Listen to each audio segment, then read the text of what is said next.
Hey there, it's Susan C, and I am back with another video for you. And today I want to answer the question that so many moms with little ones want to know the answer to. And it's basically this. At the end of the day, you feel touched out. Can you relate to that? Like you've been nursing the baby, breastfeeding the baby, changing the diaper, carrying baby around, having a toddler hanging on your legs or your ankles. Both of them want to be in your lap at the same time. Or if you have more kids, they want to be on you.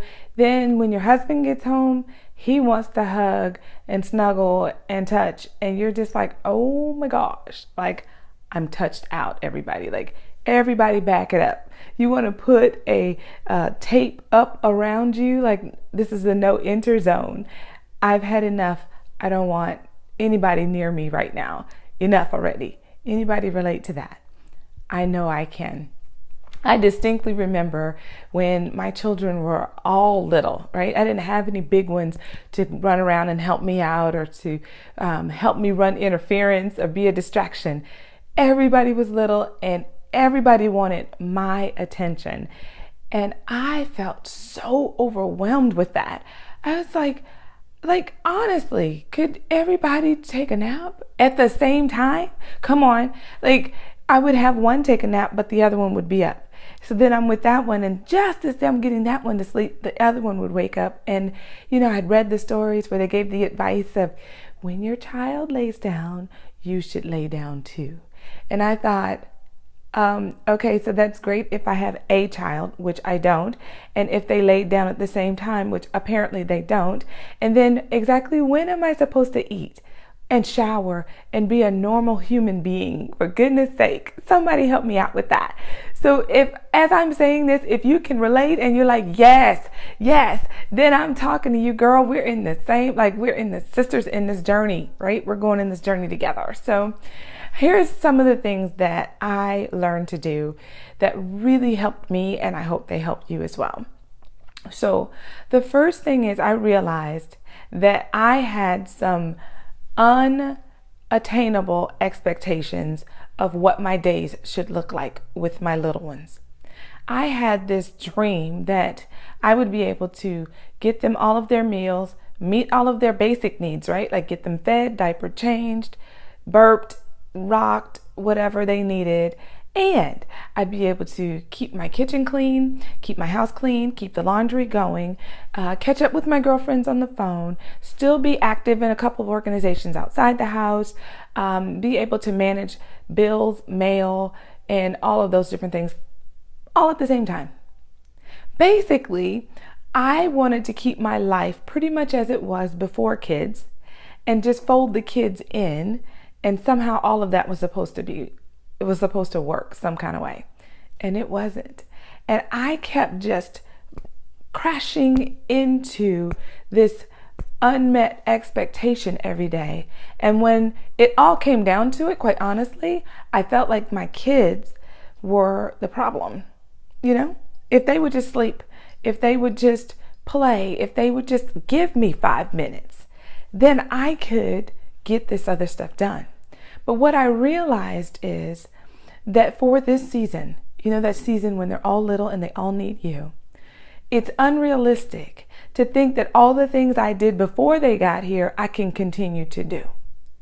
So is there enough time in there for me to eat a meal? Yes. Will it be eating a meal on a plate at a table with my feet under there in silence, maybe as I had before they got here?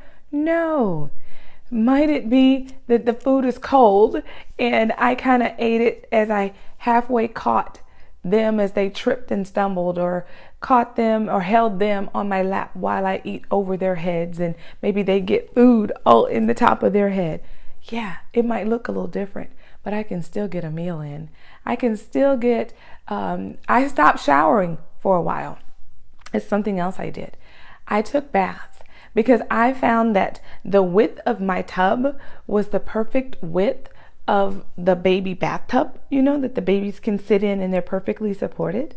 I could put that thing across my tub and it fit perfectly. So I could be in the big tub and have the baby in the little tub.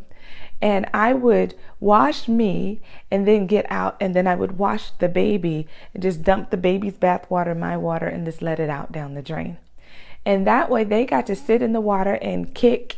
And if they needed to be held or nursed, I could do that. And I would do that even when I had a toddler. I'd have the toddler on the tub beside, waiting their turn. And it's like, hold on. So I would wash and we would sing songs and play games. And then I would take care of the baby. And then I'd let the water out, take care of the toddler really quick. And then we'd all leave the bathtub having gotten cleansed. Did it look like I got to take a shower by myself? No, that dream came much later. But in that season, we all did it together, and it helped take down the stress of, I'm going to hurry up and take a shower, but I want to know if I can hear the baby, because if the baby cries, no, I'll just bring everybody in the bathroom. And all of that helped me to just appreciate the moments I had with them versus resenting the moments and feeling overwhelmed by caring for them and the needs of caring for them. The last thing I also did is I gave myself permission to get moments where it was just me. I didn't feel guilty about leaving and going for a walk when my husband came home from work. I didn't feel guilty about giving myself time to just go upstairs and leave them downstairs. Even when I would hear my husband wondering where stuff was, I would just like, la, la, la, la, la, like, they can figure it out. They'll be fine. They'll be fine. I don't need to answer every question. I don't need to solve every problem. Maybe he won't do it exactly the way I would do it, but they'll be just fine. And if you're in a place where you don't have a husband, because I know I've got single moms that are connected to me and who are following this, who also desire to be intentional, give yourself permission to have someone support you in this. Support you to have time. And don't think, well, I work all day and I'm not with the kids and then I still feel like I need time to myself. Like, that's not okay. No, it truly is okay. It's still okay to take care of your need to still be a woman, to be a mom and a woman and a curious individual and following the passions that God's put in your heart and living into your dreams. And sometimes you just need a quiet space to be able to revisit those, because maybe it's not the season for you to take action on them, but you want to revisit them in your mind. You want to have the space to think about them without constantly being pulled and distracted by the needs of others. So if you're feeling touched out, if you're feeling overwhelmed with all of the needs, one, get creative in how you meet your needs. Maybe you don't get to do it exactly the way you used to do it before the babies got here. That's okay. Give yourself permission to get alone and do something that nurtures your soul. If being alone nurtures your soul, do it. If meeting up with other girlfriends and visiting with them nurtures your soul, do it. Be creative in how you do it, but do it. Don't think that you shouldn't want it. And if you need to be not touched, then give yourself the space to do that. Tell someone, I need you to support me and watch the kids. I need to get away. Be willing to be honest with that and not think you shouldn't feel that way. It's okay to feel that way. Now, how can you meet that need so that their needs are still met and your needs are met? It doesn't have to be either or. It can be both and. I hope something I've said in this video has been helpful to you. I'm Susan C. If you want to find out more about me, go to susanc.com. That's Susan, SEAY.com. Till next time, bye for now.